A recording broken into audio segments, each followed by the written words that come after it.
असातिज़ा इकराम और तलबा अजीज, हमारे मोहतरम मोइनुद्दीन साहब, इकराम भाई और दूसरे हजरात, आज हमारे मुल्क के लिए सबसे ज़्यादा खुशी का दिन है, सबसे ज़्यादा मसरत का दिन है। इसलिए कि 15 अगस्त 1947 को हमारा मुल्क अंग्रेज़ों की गुलामी से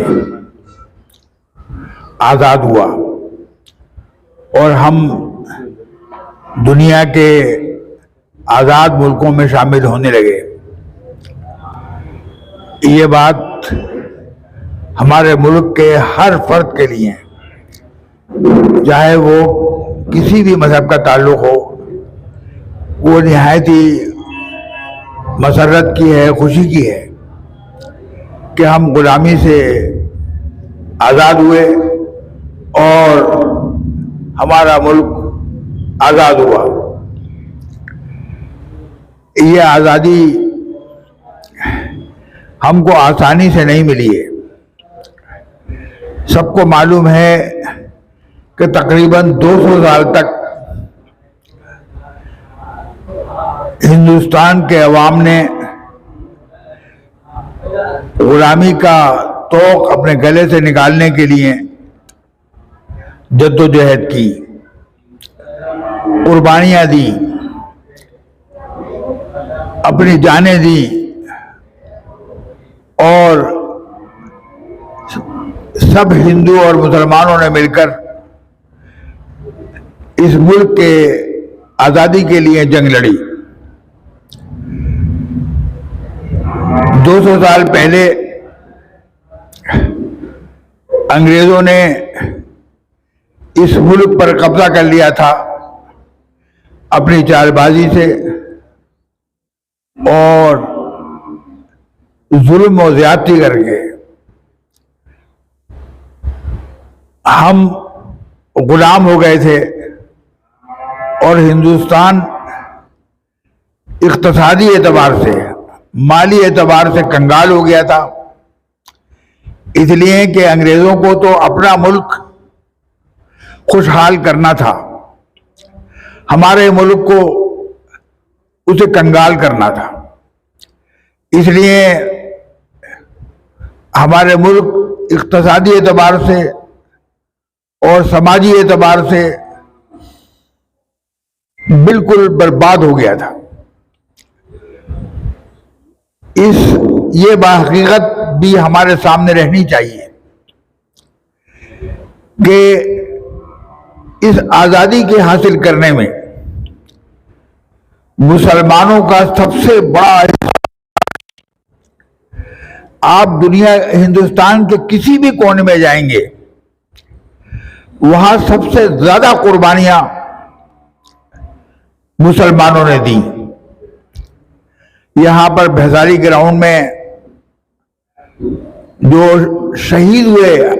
1857 में, इसलिए कि पहली जंग जो अंग्रेजों से लड़ी गई थी वो 1857 में लड़ी गई थी और उसमें हिंदू और मुसलमानों ने मिलकर अंग्रेजों से मुकाबला किया था। और लेकिन अपने अंदर जदीद सलाहियत न होने की वजह से और क़यादत की न होने की वजह से हमें मेहनत और नज़्म न होने की वजह से हम वो जंग हार गए थे। उस 1857 के बाद अंग्रेजों ने सबसे ज्यादा मुसलमानों का कत्लेआम किया। दिल्ली की सड़कों पर, नालियों के अंदर बड़े बड़े काबिल एहतराम मुअज़्ज़ज़ हजरात का खून बह रहा था और हमारे बादशाह बहादुर शाह जफर उनको जो कैद कर लिया गया था, उनके सामने बहुत ही दर्दनाक और इंसानियत सोज वाकया पेश आया कि उनके बेटों को, शहजादों को, उनको कत्ल करके और एक थाली में उनको, उनके सरों को रखकर और बहादुर शाह जफर के सामने पेश किया गया, ये दिखाने के लिए कि जो हमारा मुकाबला करेगा उसका हशर हम ये करेंगे और इबरतनाक सजा देंगे। उनका खून बह रहा था और बादशाह के, बहादुर शाह जफर जो हमारे मुगल सल्तनत के आखिरी बादशाह थे, उनके आंखों से आंसू जारी थे। उसके बाद उनको रंगून में कैद कर दिया गया। शाही खानदान के तमाम लोगों को मारा गया, लेकिन उनको जिंदा रखा गया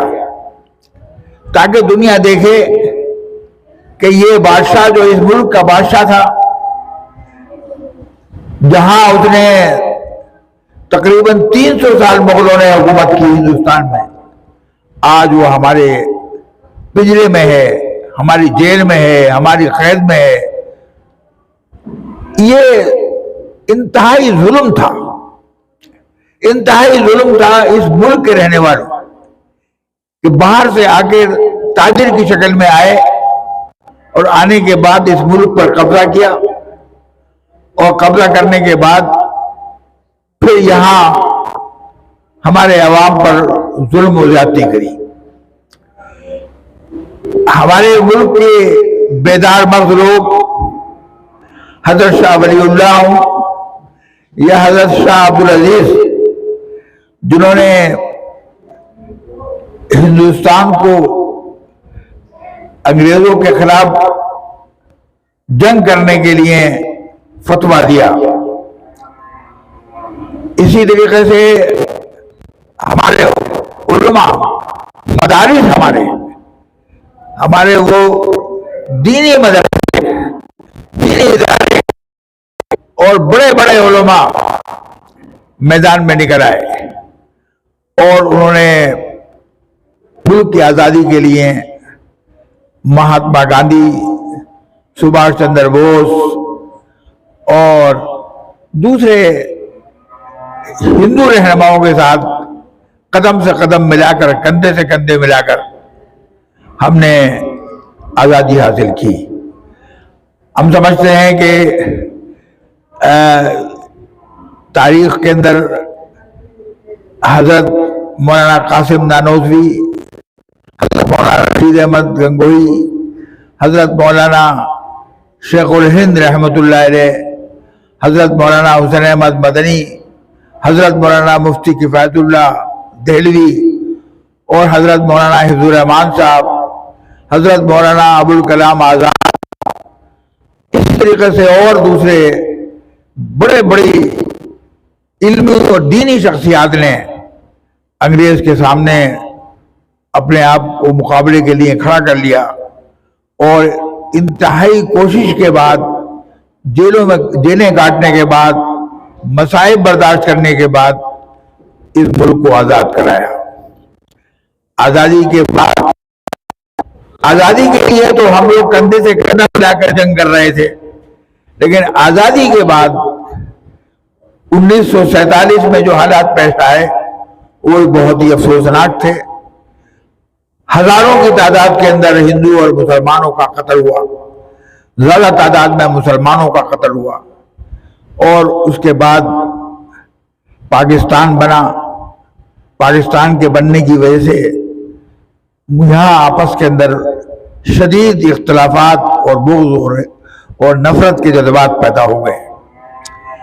लेकिन आज़ादी के साथ साथ हमारा ये फर्ज है कि हम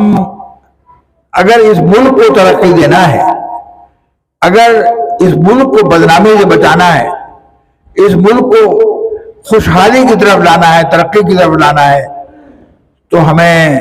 सबको मिलकर इस मुल्क के अंदर मुत्तहिद होकर कोशिश और जद्दोजहद करनी पड़ेगी। दरिंदगी के जो हालात पैदा हो रहे हैं, जिस तरीके से नूह के अंदर, हरियाणा में, मणिपुर में और शहर के मुल्क के मुख्तलिफ हिस्सों में जो दरिंदगी और गैर इंसानी काम हो रहे हैं, हमको उससे भी आज़ादी हासिल करने की कोशिश करनी चाहिए। मैं समझता हूँ कि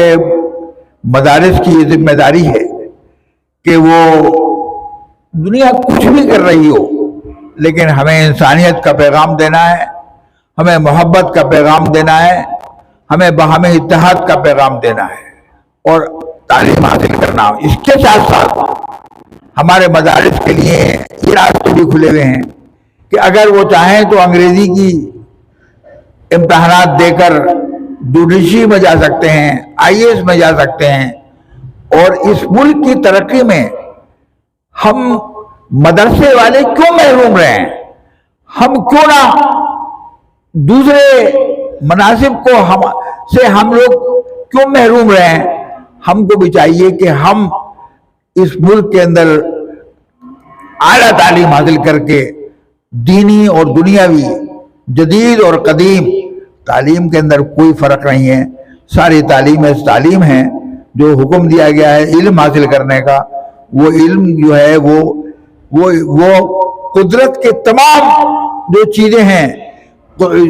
बनाई हुई, हमें उस पर तहकीक करना, उसको जानना और उसके बाद उससे फ़ायदा उठाने की लिए कोशिशें करना, ये हमारा फ़र्ज़ है। मैं इन अल्फाज के साथ मैं समझता हूँ कि हम मुबारकबाद देता हूँ 15 अगस्त की, यौम आज़ादी की, और दुआ करता हूँ कि अल्लाह ताला इस मुल्क के अंदर अमन और सलामती कायम रखे, इस मुल्क के अंदर बाहमी मोहब्बत कायम रहे, इस मुल्क की आज़ादी का जो सही मफहूम है कि इस मुल्क में सब मिलकर तासुब और आपस का बुग़्ज़ और हसद ख़त्म करके